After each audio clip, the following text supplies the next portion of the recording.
আমার খবর। মহাকাশ এক অনন্ত বিস্ময়। কত যে অজানা তথ্য ছড়িয়ে এখনো। মহাকাশ গবেষণায় বীরভূমের ভূমিপুত্রদের নাম ইতিমধ্যেই উজ্জ্বল হয়েছে চন্দ্রযান-3-এর সফল উৎক্ষেপণে। এবার মহাকাশ গবেষণায় বীরভূমেই তৈরি হচ্ছে গবেষণা কেন্দ্র। Indian centre for space physics জেলার রাজনগরের চন্দ্রপুর এলাকার প্রায় 6 বিঘা জমি বেছে নিয়েছে গবেষণা কেন্দ্র স্থাপনের জন্য। ভিত্তিপ্রস্তর স্থাপনেই উচ্ছ্বসিত জেলাবাসী। উপস্থিত ছিলেন বীরভূমের জেলা শাসক বিধান রায়। উচ্ছ্বাস প্রকাশ করেন তিনিও। Indian centre for space physics সূত্রে জানা যাচ্ছে, মহাকাশ গবেষণার জন্য বর্তমানে স্যাটেলাইট পাঠানো হলেও পূর্বে বেলুনের মাধ্যমে নানান যন্ত্রপাতি পাঠিয়ে গবেষণা চলত। ঠিক সেই কাজটাই করে এই সেন্টার। এখনো পর্যন্ত 114টি বেলুন মহাকাশে পাঠিয়েছে সংস্থা। এবার সেই বেলুন ছাড়া হবে বীরভূমের চন্দ্রপুর থেকে। নির্দিষ্ট ওই অংশটি মহাকাশে যোগাযোগ স্থাপনের জন্য উপযোগী বলেই জায়গাটি বেছে নিয়েছেন বলে জানান কর্মকর্তারা। একদিকে খরচ কম, অন্যদিকে যন্ত্রপাতি ফিরিয়ে আনার সম্ভাবনা থেকে যায় এই বেলুনের মাধ্যমে যোগাযোগের ক্ষেত্রে। শুধু কি গবেষণা, একই সঙ্গে স্কুল কলেজের পড়ুয়াদের মহাকাশ গবেষণা কেন্দ্রিক প্রশিক্ষণ দেওয়া হবে বলেও জানা গিয়েছে। সব মিলিয়ে মহাকাশ গবেষণার নতুন অধ্যায় উন্মোচিত হলো বীরভূমে বলেই মনে করছেন জেলাবাসী। মহাকাশ গবেষণা তো বহুকাল ধরে হয়ে আসছে।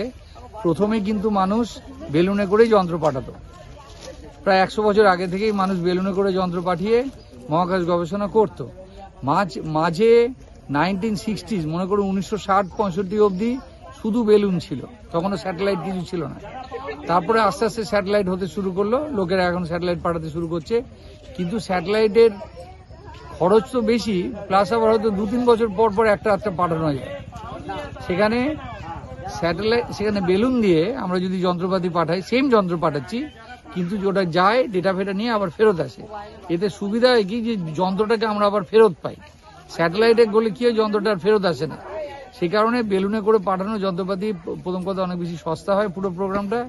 আর 2 নম্বর হচ্ছে যে এই জায়গাটাতে যেটা করছি আমরা, বেলুন তো পাঠানোই হবে, আমরা অলরেডি 114 বার মতো পাঠিয়েছি মহাকাশে। কিন্তু ইম্পর্টেন্ট ব্যাপার হচ্ছে ছাত্রছাত্রীদেরকেও ট্রেনিং দেওয়া হবে। যারা স্কুল এবং কলেজ এবং ইউনিভার্সিটি ছাত্র, তারাও এখানে বসে বেলুনের সাহায্যে যন্ত্র কি করে মহাকাশে যায় এবং কি কি ধরনের যন্ত্র বানানো উচিত, তারাই কিন্তু ভবিষ্যতে স্যাটেলাইটে যন্ত্র তৈরি করবে কিংবা মহাকাশ গবেষণার মধ্যে ডিপ ঢুকে পড়বে, বুঝলেন তো। ফলে এটা একটা সংস্থা যেটাতে একদম পূর্ণ মহাকাশ গবেষণা শুরু হয়ে যাচ্ছে বছর খানেকের মধ্যে থেকে। হায়দ্রাবাদের পর জেলায় বীরভূম জেলায় প্রথম, মানে এই বীরভূম জেলাটাকে শুধু বীরভূম জেলায় প্রথম না, সারা ভারতবর্ষের মধ্যে হায়দ্রাবাদের পরে এইখানে। হায়দ্রাবাদের পরে এখানে এই জায়গাটাকে কেন সিলেক্ট করেছেন? না দেখুন, আগে আমরা বোলপুর থেকে পাঠাতাম। এখন বোলপুরে আমাদের নিজস্ব জমি ছিল না, কিংবা এত বড় জমি আমাদের পেয়েছিলাম না। এখানে চুজ করার মেন উদ্দেশ্য হলো, বোলপুরের মাথা দিয়ে অনেকগুলো টেলিস্কোপ, অনেকগুলো এরোপ্লেন যায়, বোলপুরের ওপর দিয়ে বেশ কিছু এরোপ্লেন যায়। ফলে আমাদের সবসময়তেই এয়ার ট্রাফিক কন্ট্রোলার, ওনাদের কাছ থেকে পারমিশন নিতে হয় যে আমরা বেলুন ছাড়তে চলেছি, আপনারা পারমিশন দিন। অনেক সময় পারমিশন পাওয়া যায় না। কিন্তু এইখান দিয়ে মাত্র দুটো, এটার ওপর দিয়ে বোধহয় 2খানা করে এরোপ্লেন যায় পার ডে। ফলে আমরা যখন পারমিশন চাইবো, খুব সহজেই পারমিশন পাওয়া সহজ হবে। ফলে এই জায়গাটার আর কানেক্টিভিটি খুব সুন্দর। এখান থেকে 200-300 মিটার দূরে হাইওয়ে, সেখান থেকে আমরা পশ্চিম দিকে যদি পড়ে কিংবা পূর্ব দিকে পড়ে, কারণ মনে রাখতে হবে বেলুনটা যখন ছাড়লাম তারপর ওটা কিন্তু আবার প্যারাশুটে করে পড়ে আসছে, এবং আসার সঙ্গে সঙ্গে আমাদেরকে কিন্তু সেই যন্ত্রপাতিগুলোকে আবার রিকভার করতে হবে। ফলে আমরা যেন মোবিলিটি যেটাকে বলে, আমরা এখান থেকে যেন সেখানে ঘন্টা 1.5-2 মধ্যে গিয়ে পৌঁছে যেতে পারি। তার জন্য এই জায়গাটা মোস্ট আইডিয়াল, কারণ এটা বড় রাস্তার ওপরে, আবার এত বড় একটা জায়গা পেয়েছি যে জায়গাটা বোলপুরের আশেপাশে পেতাম না। আর একটা থার্ড পয়েন্ট হচ্ছে, এটা গঙ্গা নদী থেকে অনেক দূরে। বোলপুর ছিল মাত্র 60 কিলোমিটার দূরে, এটা হচ্ছে 90 কিলোমিটার দূরে। ফলে পূর্ব দিকে যদি যায়, তাহলে বেলুনটা যখন প্যারাশুটটা পড়বে, সেটা গঙ্গাটা ক্রস করবে না, কিংবা বাংলাদেশ ক্রস করবে না, কারণ এখান থেকে বাংলাদেশ 130 কিলোমিটার বর্ডারটা, আর বোলপুর থেকে হতো 90 কিলোমিটার বাংলাদেশ। ফলে সব দিক দিয়ে বিচার করে আমরা ঠিক করলাম আর একটু ভেতর দিকে করব, যাতে করে বাংলাদেশে না পড়ে কিংবা নদী না ক্রস করে। কারণ নদী ক্রস করলে আমাদের জানেন যে 2-3 জায়গায় মাত্র নদী ক্রস করা যায়, একবার মুর্শিদাবাদে বহরমপুর দিয়ে, একবার কাটোয়ার নৌকো দিয়ে, আরেকবার আপনার কৃষ্ণনগরে।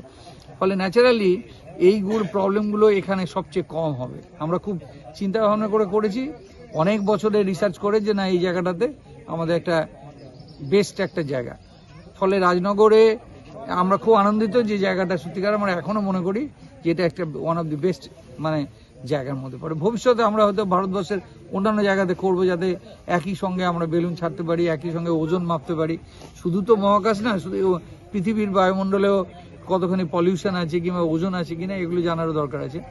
ফলে আমরা এগুলোর জন্য করেছি। আমাদের বীরভূম জেলায় এই রাজনগরের চন্দ্রপুরে এখানে একটি পার্মানেন্ট সেন্টার হতে চলেছে। তারই একটা ফাউন্ডেশন ডে আজকে, বা ফাউন্ডেশন লেইং হলো আজকে, ভিত্তিপ্রস্তর স্থাপন হলো, ঠিক আছে।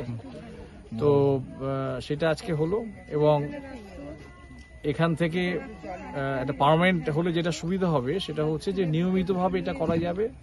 এবং এখানে ওরা এক্সামিন করে দেখেছেন যে এই জায়গাটা আমাদের পক্ষে খুব সুবিধাজনক, কারণ এরিয়াল রুট যেটা আর কি, অর্থাৎ আমাদের উপরের দিকে যখন এটা উঠবে তখন আমাদের এখানে প্লেন বা আরো অন্যান্য যে মানে আকাশে যে এগুলো থাকে, অবস্ট্রাকশন যেগুলো থাকে বা ইত্যাদি, সেগুলো এখানে মিনিমাইজড হচ্ছে, নীল বলা যায় বা একেবারে মিনিমাইজড হচ্ছে। সেই জন্য এই অঞ্চলটি ওনাদের পক্ষে অত্যন্ত সুবিধাজনক। সেই জন্য এখানে ওরা পছন্দ করেছেন।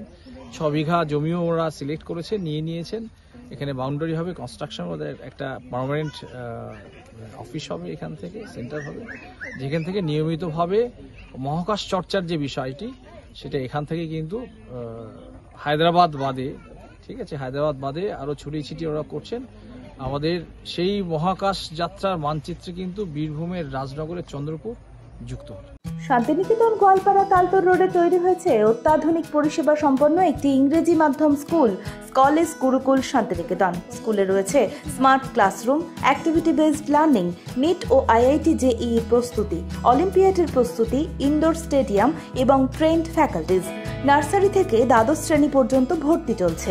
বিস্তারিত জানতে যোগাযোগ করুন 9609039000 এই নম্বরে।